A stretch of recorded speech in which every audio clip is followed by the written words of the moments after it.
లేదు నాకు పాప్కార్న్ కావాలండి. కాబట్టి మీరు ఛాన్స్ లేదు కాబట్టి నేను ఇప్పుడు చేస్తున్నాను. సో నాతో పాటు మీరు కూడా చేయండి. ఒక వీడియో అప్లోడ్ చేసినట్టు అవుతుంది కదా అని చేస్తున్నాననమాట. వెరీ ఈజీ అండి. చిన్నది కొంచెం వేడెక్కించి ఇవన్నీ ఇందులో వేసి పెట్టేది. Very easy. ఆల్రెడీ వేస్తుంటేనే అయిపోయింది. పప్పు అంతలోకి వస్తే చూడండి. యాక్చువల్గా నేను కుక్కర్లో పెట్టాను.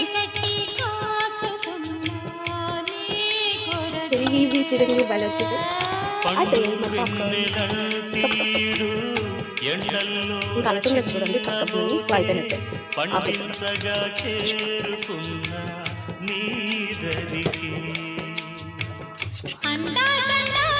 అసలు ఏం మాట్లాడుతుంది బాయ్.